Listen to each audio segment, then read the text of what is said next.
Hi, everybody. This is Thomas, and this is one of the first presentations with narration that I've given you this semester. These are helpful because you can look at them in your own time and you can stop and start them at your convenience, whether it's to take notes or get up and get something to drink or whatever. So I hope that you'll find this helpful to your learning this semester. This presentation, short presentation, is going to be on the topic of writing effective summaries. You'll be working on a summary this week of Richard Rodriguez's essay Aria, and this presentation is designed to help you do that, and also to think about summaries and the summaries that you write when you get into your first semester here at Wayne. Just a few basics regarding summaries. Most folks have written summaries before, and if you can remember back to high school what you learned about writing good summaries, but the purpose of a summary is to kind of present a shorter, more condensed version of a larger work. And you can write summaries for a couple different important reasons. One, you can do it for yourself. You can write a summary for yourself when you're reading something that's difficult. Writing a summary of the text will help you remember what goes on in that text and will help you remember the main points. So going through and trying to figure out what are the important points, what are not the important points, or what are the less important points, this will help you when you're trying to learn a text and learn how to work with the text. We also, though, use summaries. We write summaries for other readers, readers who haven't read the text. And this is an important a thing that we do in lots of different kinds of academic writing. We do it for readers who haven't read the text but who need to kind of be brought up to speed. For instance, when we're trying to do something new, like when we're writing about a particular topic, but we kind of need to review what other people have said about it first. Summary is a good way to do that. And summaries are an important part of lots of different kinds of academic writing, including things like research articles and book reviews, and something that's called a review article, which we may look at later in the semester. But summary is an important part of these forms of writing, and I'll bring some examples later in the semester. So it's important to keep in mind why you're writing a summary. Are you writing a summary for yourself, or are you writing a summary for another reader? So that's important. But some simple writing strategies can really help you when you're writing summaries. And I've just identified 4 of those here. One is to keep in mind who your audience is. Again, the way that you'll write a summary for yourself is different than you'll write a summary for someone else, for a different reader. Writing a summary for a child is different than writing a summary for an adult.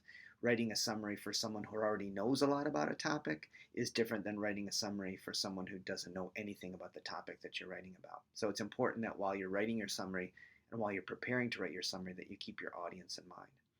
It's also important to sort of keep the actions of the writer, this is the person who wrote the thing you're trying to summarize, to sort of foreground the actions of the writer in your text. And I'll show you examples of that.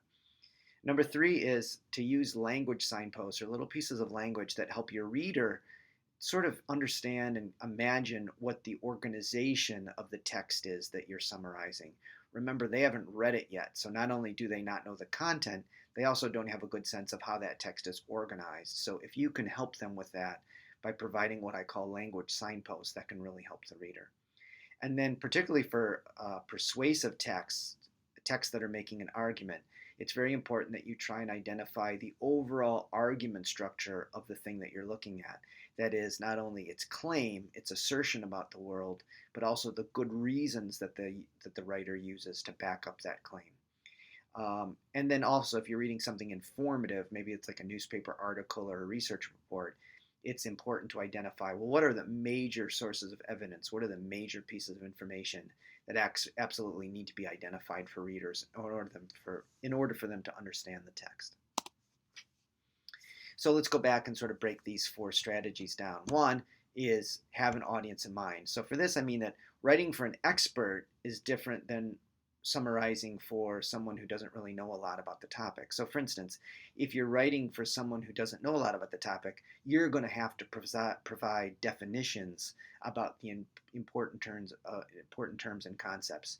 If you're writing for someone who already knows a lot about the topic, then you probably don't have to provide those sorts of definitions. You can assume that they'll already know those kinds of things. So here again, it's important to understand why those are important. For the summary that you're writing this week, I'm the primary audience. Your instructor is the primary audience. So you can assume that you don't need to define all of the things that Rodriguez talks about in his essay. You can assume that I'm familiar with some of those terms, and you don't have to do some of that definitional work. Okay.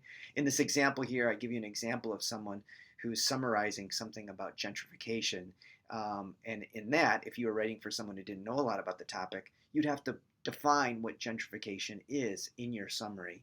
And that definition is probably provided in the text, or you could find out the definition of the thing itself by looking up in the internet or trying to figure that out. But anyway, so it's important to know who are you writing for in terms of whether you're going to provide these definitions and background information.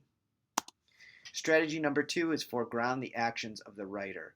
The easiest way to do this is to make your author one of the primary sentence subjects of the sentences in your summary. We talked about this a little bit last week with assignment number 1.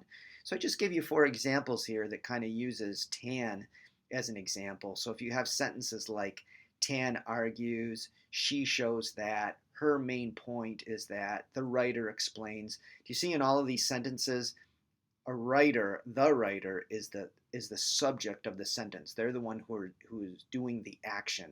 And if you do that, it really foregrounds the fact that the ideas you're summarizing, they're not your own ideas, they're someone else's ideas that you're summarizing. So using the author or a pronoun to refer to the author as the sentence subject is an easy way to kind of keep that clear for both yourself and your readers as you're writing a summary. Now, you don't need to start every single sentence in your summary with a reference to the author. That might get redundant. So you can also just think about using some of the big topics in the text you're summarizing as your sentence subjects.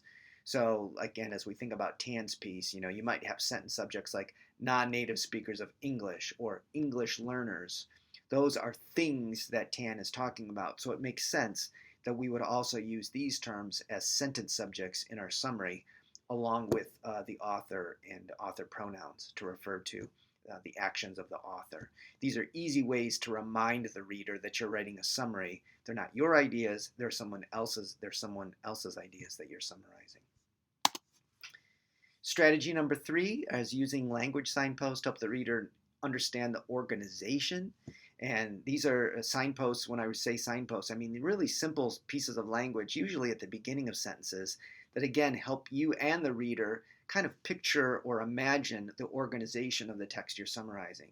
And you can do this by things like first, second, third, these kind of time signposts. But you can also have phrases like, the author starts off, or Tan concludes by, or you can even have these things that assign importance. Like you can say most importantly, or crucially, critically.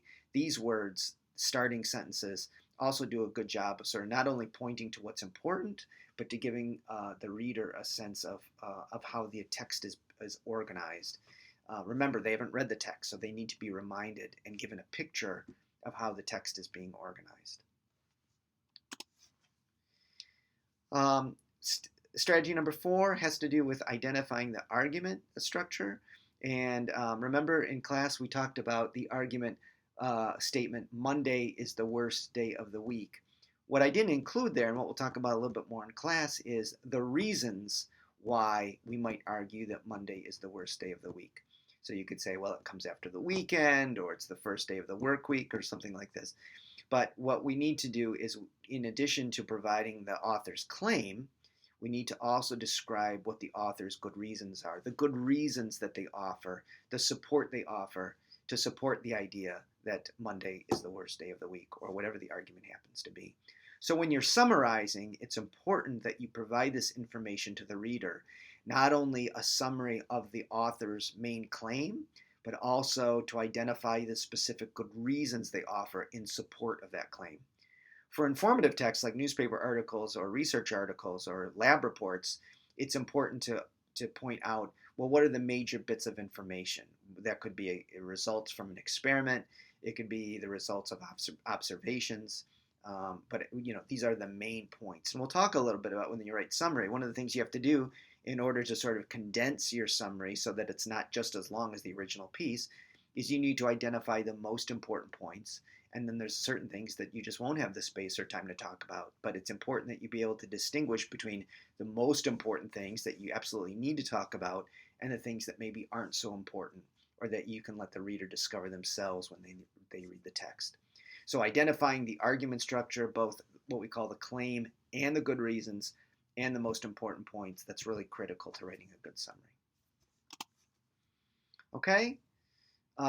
So 4 writing strategies, right? Identify your audience, foreground the actions of your writer, and using other important ideas from the text of your sentence subject, foregrounding the argument structure, uh, and knowing your audience, and presenting signposts in terms of the organization of the text. Those are the most important writing strategies you can think about as you prepare your summary this week. So we'll talk about more of these classes, talk about some examples. But if you have any questions at all, let me know. Okay? All right. See you later.